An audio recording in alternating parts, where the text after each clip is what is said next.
Good day, friends. I'm Kerry Dillinger. This is Bible Class Topics. You've joined us for Lesson 2 of 4 concerning Joseph and how he went about facing life's problems.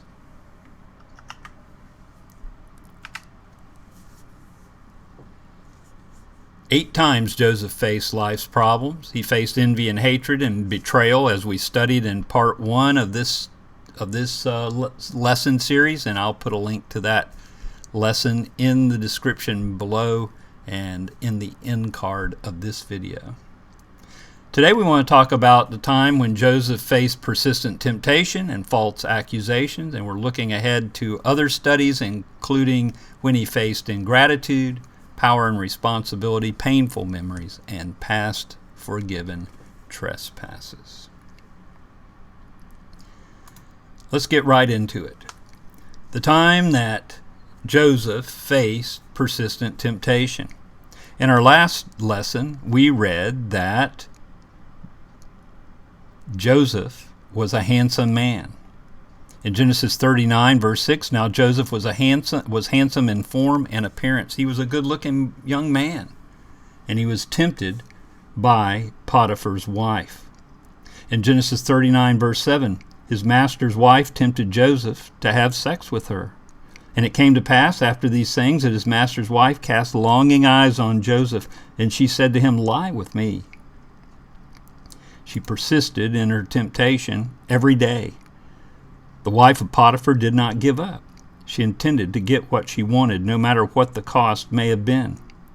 Verse 10 of chapter 39, so it was as she spoke to Joseph day by day, that he did not heed her, to lie with her or to be with her.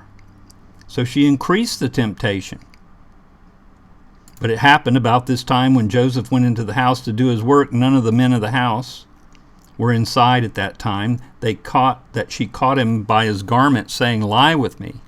But he left his garment in her hand and fled and ran outside. Genesis 39, verses 11 and 12. Well, how was Joseph responding to this? Joseph told the woman no. But he refused and said to his master's wife, "Look, my master does not know what is with me in the house, and he has committed all that he has to my hand. There's no one greater in this house than I, nor has he kept back anything from me but you, because you are his wife. How then can I do this great wickedness and sin against God?" Genesis 39, verses 8 and 9. Joseph would not listen to her pleas. So it was, as she spoke to Joseph day by day, that he did not heed her, as she pled with him to lie with her and to be with her. Joseph even had to flee from her. He had to get away from her. Genesis 39, verse 12. That she caught him by his garment, saying, "Lie with me," but he left his garment in her hand and fled and ran outside. Joseph had the opportunity to choose a road of pleasure and sin, but he chose the higher road of living for God. And he used this opportunity to speak about God and speak of the ways of God.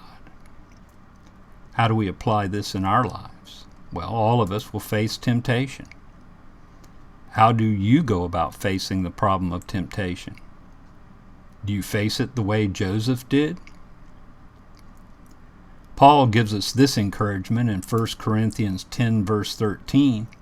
"No temptation has overtaken you except such as is common to man, but God is faithful, who will not allow you to be tempted beyond what you are able, but with the temptation will also make way of escape, that you may be able to bear it." Sometimes just refusing and saying no is enough. Sometimes you must refuse to listen to persistent temptation. And sometimes you must flee. You have to get away from there. You have to get out of there. That's the way Joseph approached it. And that's the way we too must approach these kind of temptations. Joseph then, because of his refusal to lie with the wife of Potiphar, became under her false accusation. She's going to lie about Joseph. And this is going to cause Joseph a huge problem. How did Joseph face false accusations? Potiphar's wife falsely accused Joseph of attempted rape.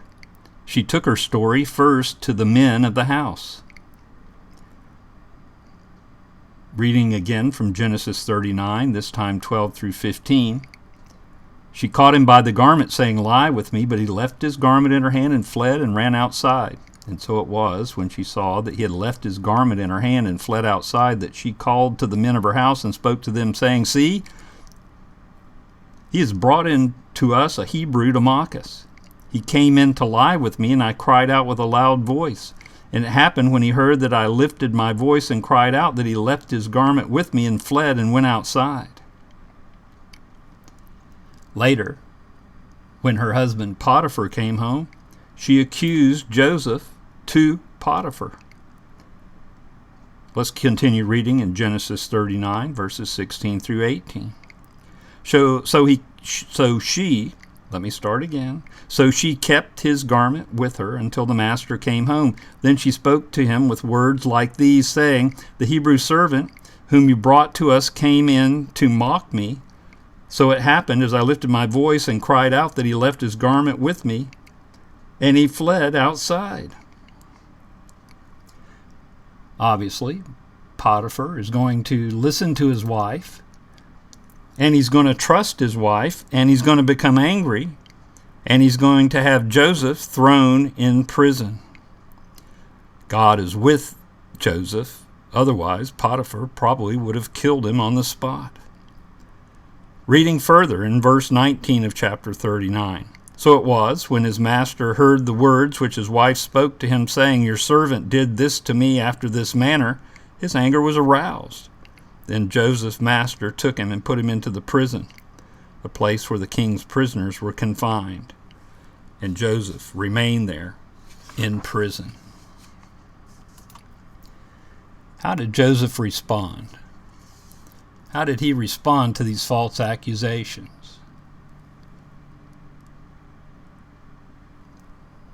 In jail, Joseph was away from the temptation of Potiphar's wife. She could not do any more damage to him than she had already done. She could not tempt him or accuse him any further. Joseph, of course, now had an opportunity to allow hate and bitterness and discouragement to take over his life. But once again, Joseph chooses the high road of living for God. Joseph continued to be faithful to the Lord, and the Lord caused him to do well even in prison. Let's continue our reading in chapter 39, now verse 21.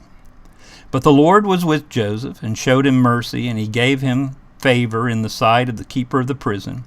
And the keeper of the prison committed to Joseph's hand all the prisoners who were in the prison. Whatever they did, it was his doing. The keeper of the prison did not look into anything that was under Joseph's authority, because the Lord was with him. And whatever he did, the Lord made it prosper. What's our application? How can we face false accusations? Well, we know this. Our enemies will watch and try to find something against us. Jesus was under this kind of scrutiny. In Luke chapter 6, verse 7, the scribes and Pharisees watched him closely, whether he would heal on the Sabbath, that they might find an accusation against him. The wicked will always be looking to see how they can catch the righteous in some sin. And while we're here, let's read Luke 11:53 through 54. And as Jesus said these things to them, the scribes and the Pharisees began to assail him vehemently and to cross-examine him about many things, lying in wait for him and seeking to catch him in something he might say, that they might accuse him. We have to live our lives following in the footsteps of Jesus. We have to live our lives like Joseph and keep our lives above reproach. The Apostle Peter said this in 1 Peter 3:16, having a good conscience. that when they defame you as evildoers, those who revile your good conduct in Christ may be ashamed.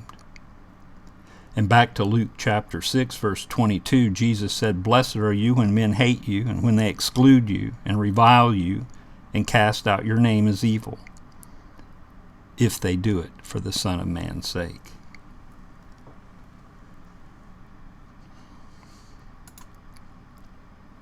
That brings our second lesson in this series to a close. We like to thank Wayne Greason for providing the outline to this lesson over at padfield.com and providing us with this illustration of Jacob and the 10 brothers, to Owen Jones, who posted this on the internet free for use.